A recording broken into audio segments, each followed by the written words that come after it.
Welcome to Thriver TV, the place to break free from narcissistic abuse with quantum tools and understandings on a very hot January night. And I'm going to be talking about another hot topic tonight, which is about narcissists and sex.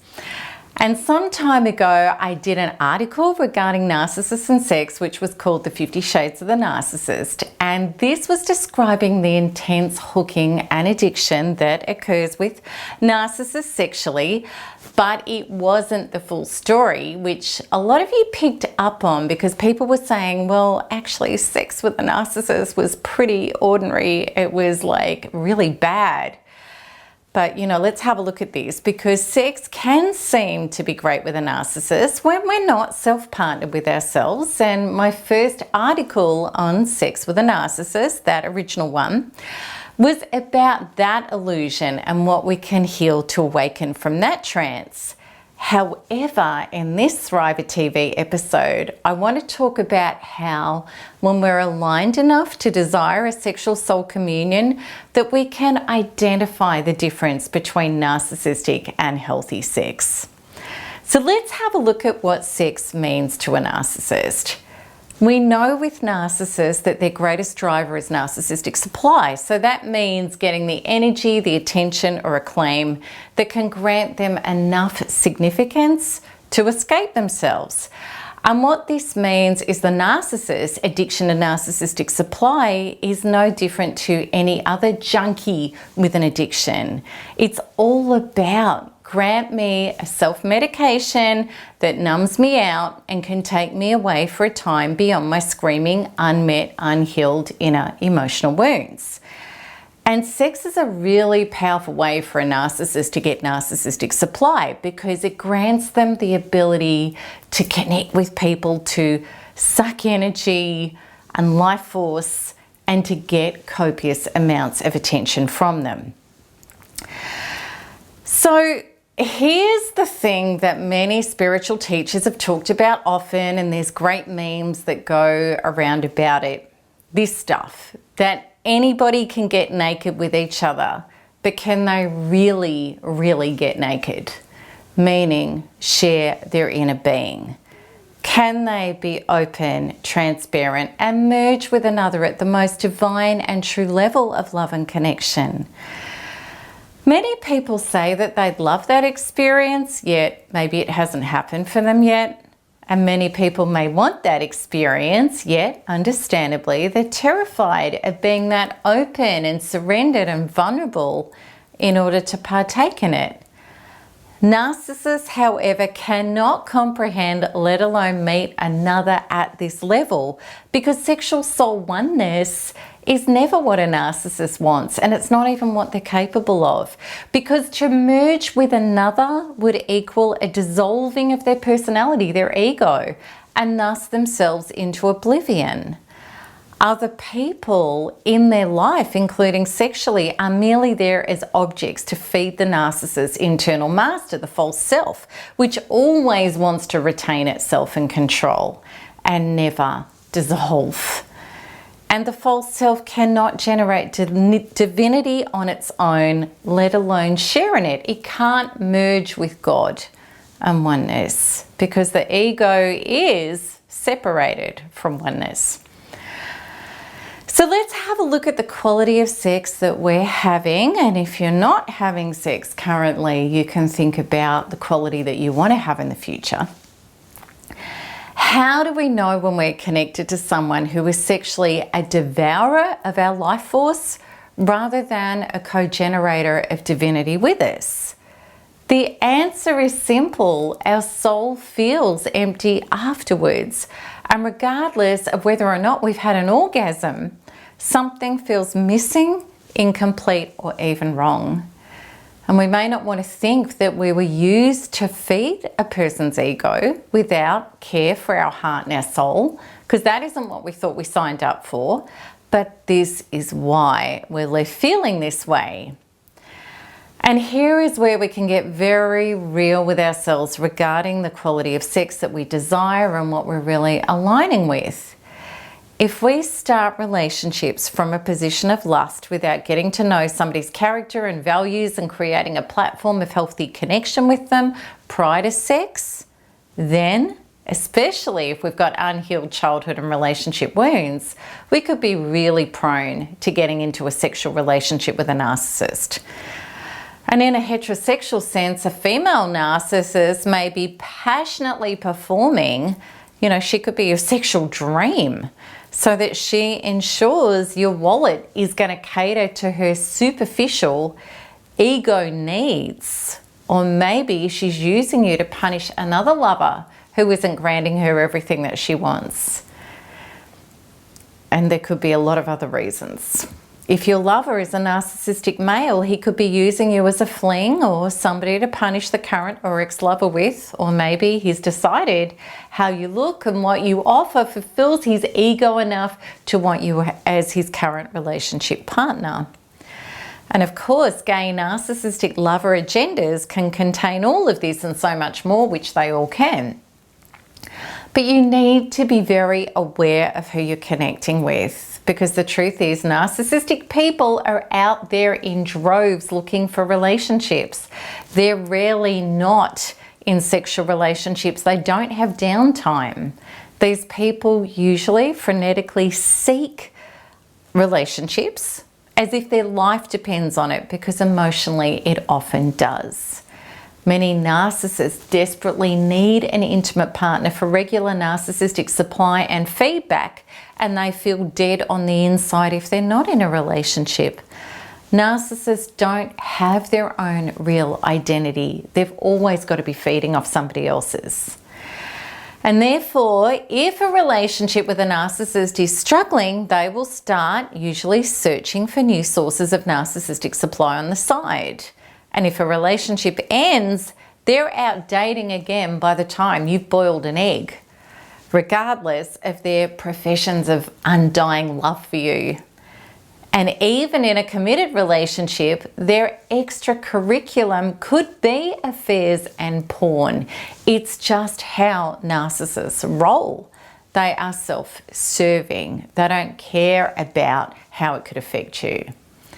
And a narcissist may call sex with whoever it is at the time lovemaking and make it out to be really special, but how it feels to the other person will be the true authority. So let's look at the difference between narcissistic sex and true sexual soul communion. Okay, and this is where we get down to the nitty-gritty. So, if you're not ready for this, block your ears. It's not too bad. I'm just going to get really truthful about this. So narcissistic sex contains compliments, which are about physical or sexual compliments that are about fantasies and objectifications rather than relating to you as a person. And when we get to the healthy sexual stuff, you'll understand the difference.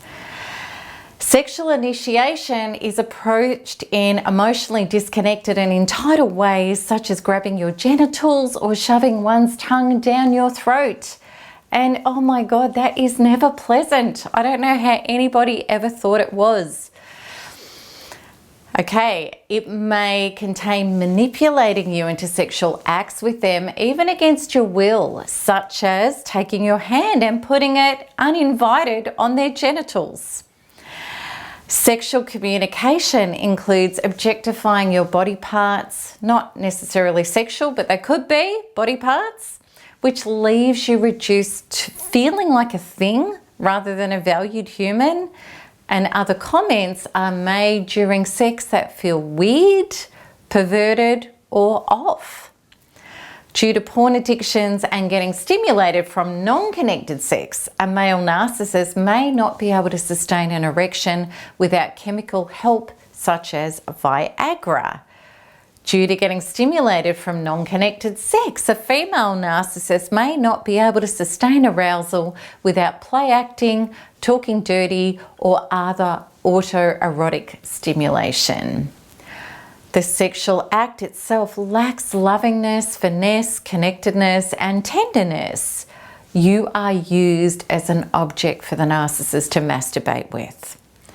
Narcissists often speed up to gain friction to orgasm rather than feel in, conjoin, and connect to climax.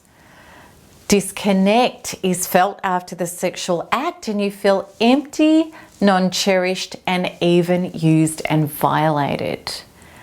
Now, please know in no shape or form am I a prude, or I don't have any judgment whatsoever about who, with, or how you have sex.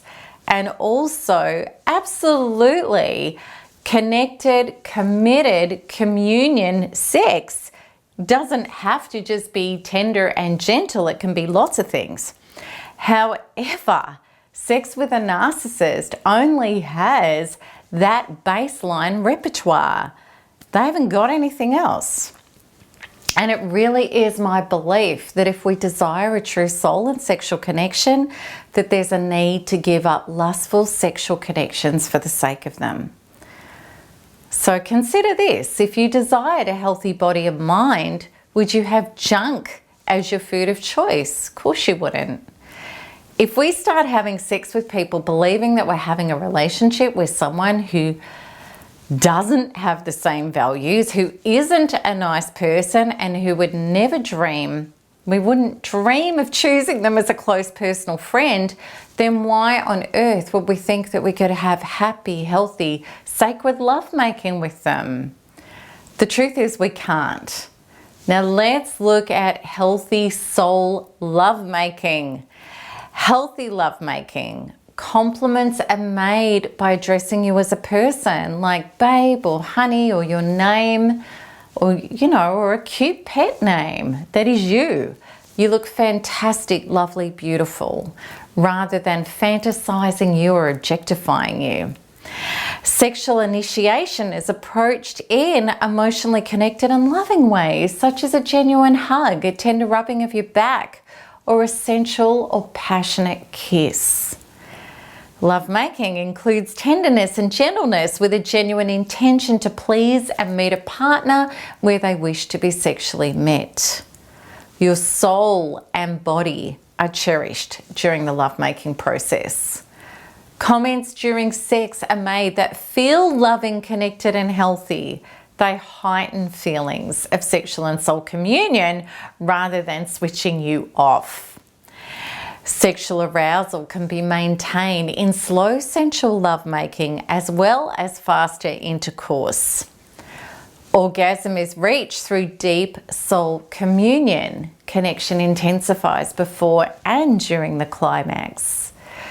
The cuddling and conversation after lovemaking contains feelings of bliss and connection, and you feel satisfied, glowing, safe, and cherished. Completely different. So how do we choose sexual partners healthily? Lovemaking at this level is only possible when we're whole and healthy enough to take our time with people to get to know them first. Then we can know that we're connecting with somebody else who's whole and healthy enough to have healthy love and lovemaking with. Narcissists are empty, needy, and disordered. They simply don't have this capacity. You're merely an object for them to get off with. Be very aware past behavior as well as these following sexual signs are very real red flags. Does this person have a past of adultery, porn addiction, and lying to exes about other sexual partners? Have they treated past people as sexual objects for their own gratification, even knowingly at other people's expense without conscience? These are lines that healthy adults, once they become adults, don't cross. If this person has been doing it recently, even within a few years, then they are really, or they say they don't anymore or whatever. But it's like Dr. Phil says, that the best indication of present behavior is usually past behavior. So really look at this seriously. And if this person admits to this behavior, it doesn't mean they're reformed. If they say they will stop or have stopped that behavior, you may end up being shocked to find out in the future that they can't and won't. In order to align with true love and sex that will nourish and flourish your soul instead of tear it down, I strongly suggest leaving sex out of it initially. Date and court each other as friends and potential lovers and take your time. And ask yourself these questions before becoming sexually involved with somebody. Is this a person who I share aligned values with? Is this someone who I would love to have as a best friend? Is this someone who I believe is a beautiful, true, and good person? Can I see myself plus my family and friends spending wonderful time with this person? Is this a person who adds to my spirit or drains it?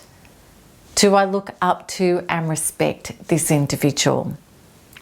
How will you know until you take your time to find out? The truth is you can't know. Real sexual connection depends on soul connection first. And this is why we should never compromise it. So I hope that this really helps. And if you want to get solid and real enough to connect with your healthy, true, and divine lover, I'd love to help you heal beyond narcissistic love and sex. And the first step is by signing up for my free 16-day course, which you can do by clicking the link at the top right of this video. And please know, so many people in this community have achieved exactly that. And if you want to see more videos, make sure you like and subscribe so you get notified as soon as each new video is released.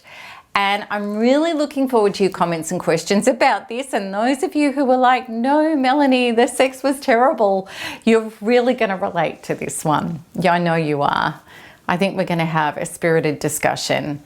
Okay, so until next time, keep smiling, keep healing, and keep thriving, thrivers, because there's nothing else to do. Lots of love. Bye-bye.